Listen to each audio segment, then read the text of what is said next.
keep your punches up above this. Obey my commands and protect yourselves at all times. Touch them up, go back. Good luck to both of you. Joe Tessitore, Tim Bradley, Andre Ward with you ringside from here at the Osage Casino. Joe. This the first top-ranked show outside the MGM Grand bubble since the sport returned in the midst of the pandemic. Effie.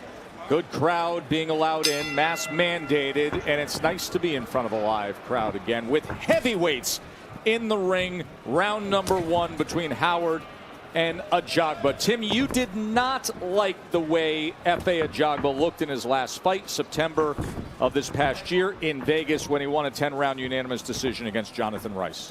Yeah, he just wasn't sure of himself in that fight, and he didn't really produce a whole lot of offense like I'm used to seeing him do in his previous fights. But tonight I'm looking for him to get a little bit more busier with his jab and just pick up the work rate. That's his style. 80-something punches a round. Brian Howard, a 10-year pro. He's fought mostly at cruiserweight. This is his 3rd fight at heavyweight. Moved up to the division in 2019. He's had gaps of inactivity in his career. Work out of there, fellas. Let him go, Brian. See, right there, you saw Ajagba. He shot the right hand after the jab, but you see him, he fell in. Hey, listen. He needs to anchor down that back foot so he can maximize the power and not lunge forward after shooting the right hand.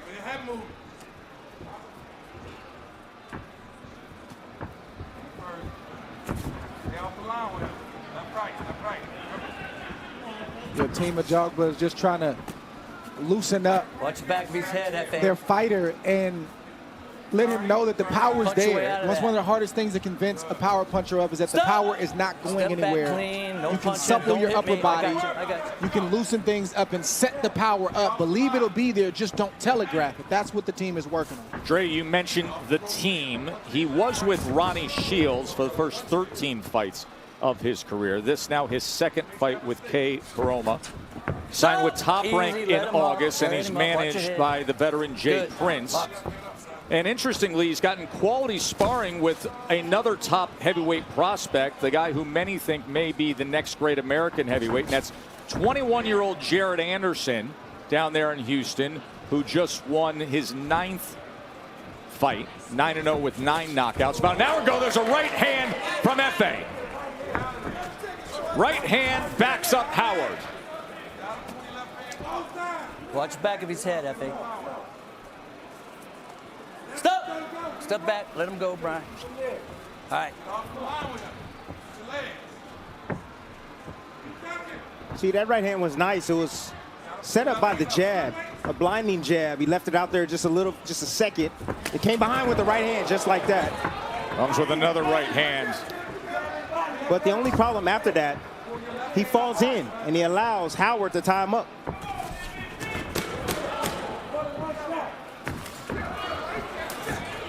Howard trying to fight back off the ropes. We'll show you those right hands when we return after this quick break as we come to the end of 1. Round 2 heavyweight action, getting a good look at the undefeated F.A. Ajagba, the 2016 Olympian who lives and trains out of Houston, Texas. He had 8 power connects in round 1, including a couple of solid right hands, Dre. And that right hand started to find a home for Ajagba on the chin of Howard, and Howard had no answers. Here we see a nice 2-flick jab that occupied Howard, and that right hand got through very clean. And several more right hands like that landed toward the end of the round for Ajagba. Let's see if he can follow up. Jabs to the body. Stop! Easy, let him up. Watch your head. He was a soccer player growing up. And then when he was 17 years old, Timmy, he was cutting wood, he was working at a bakery, and there was an incident where he was mocked and threatened by a guy who's described as a muscular bodybuilder type. Well, all of a sudden, one straight right hand from F.A., and he decided to give boxing a try. The guy was laid out. He would watch Vladimir Klitschko fights, had 43 amateur fights. We told you, 2016 Olympian, scored a first-round KO in the Olympic Games, lost in the quarters. His father didn't want him to box. He told him, stick to the bakery. Yeah. Well, I'm glad he decided, to box, and I'm glad his father is supporting him on it, because he is very talented in the sport, an Olympian, and he's trying to work his way to a world championship, a heavyweight world championship. So You know, I like his progress so far. I like what he's doing with his jab right now, switching levels, changing levels with his jab. You know, when you occupy a fighter with his jab, you don't allow him to get in his rhythm. You take his rhythm away from him just by hitting him on the body or the shoulders, even down to the body. You don't necessarily have to land a jab to the face of your opposition or to Howard's face. Stop! Step back. Even though Howard is 15-4, he's not a bad fighter. No, he isn't. He's got good offense, but if you look at his history, he has trouble when he starts to get hit. He doesn't take the punches well. He's been stopped several times, and then he goes in a shell like you see him in right now. Got a late start to the game. Didn't fight until he was 26 years old. Didn't turn pro until just before his 30th birthday.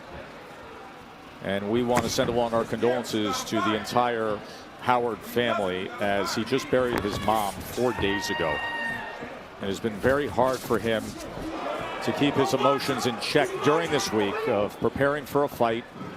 Signed the contract, wanted to keep his word, wanted to keep his commitment, but he lost his beloved mother, Darlene, within the past week.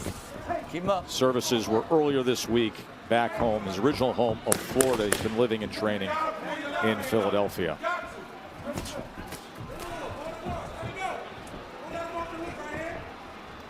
Time!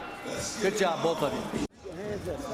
There's Joe Smith, long been considered among the very hardest punchers in all of boxing. He's fighting for a world title against Maxim Vlasov in just moments. And for tonight only, boxing fans can play in a free top-ranked boxing pool on DraftKings for a shot at $10,000 in prizes. All you have to do is answer a series of questions on tonight's title fight between Smith Jr. and Vlasov. Get enough correct and take home your share of 10 grand. Download the DraftKings app.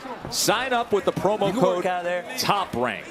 Our world title fight following this heavyweight co-feature between Ajagba and Howard. Round number 3 scheduled for 10. Ajagba with a 20-13 connect advantage. Landed flush right hands in the opening round.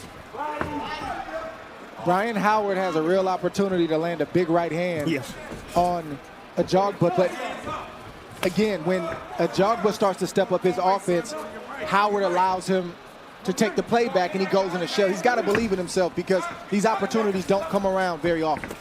Let him up. Keep it up. One of the things that Howard needs to do, he needs to back up Ajagba. Ajagba, I'm noticing he's comfortable coming forward, but when he gets that heat on him, you know, he panics a bit, especially when you get close to him. Well, the team of Howard said as much in the fighter meeting. They said, we know he doesn't like to go backwards. I said, well, your man, speaking about Howard, he's a boxer, so can you make him go forward? He said, if I see it, I'll tell him to do it, and I think he can, so we'll see.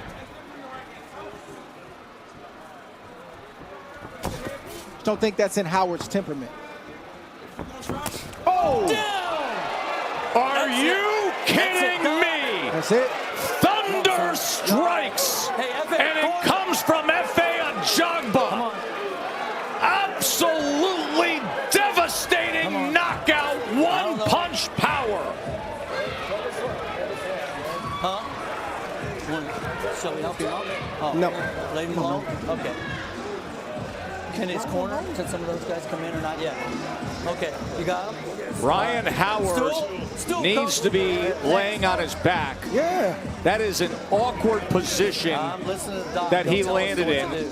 They need to stabilize him right now. The doctor's there right now. So absolute cannon blast from Ajagba. KO, thank you. Hey, Pat, you got Joe?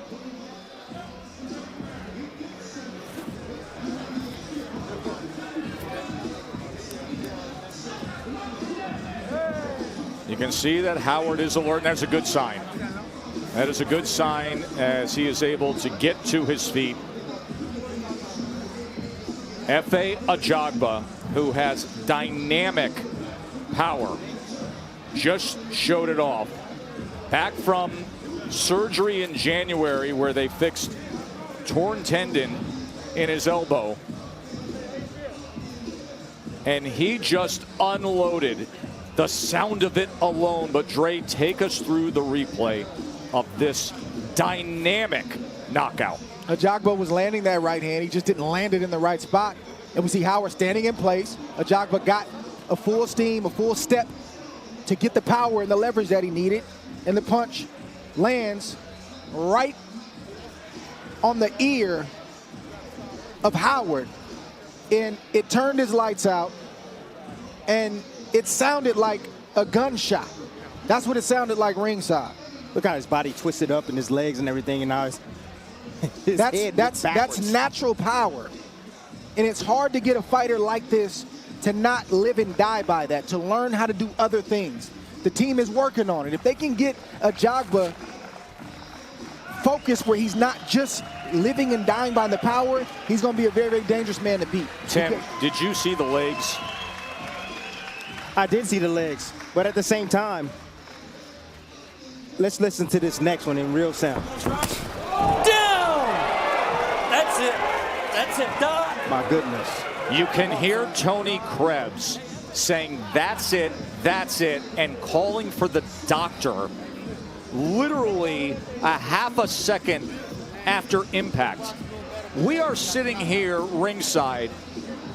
There are a few knockouts that sound like that. Yeah. It sounded like a shotgun blast in front of us. Exactly. It's like a baseball player hitting the sweet spot on the bat. Yep. That's what it sounded like. And that's the result you get. We're going to let you listen to that again. We're going to show you replays, but let's make it official with Mark Chinook. Ladies and gentlemen, here inside Osage Casino Hotel, Tulsa, Oklahoma, this bout comes to a halt at 1 minute 29 seconds of round number 3 for your winner by knockout, the one and only Efe Ajagba. Once again, folks, I want you to listen to this knockout by Efe Ajagba. The shotgun blast of power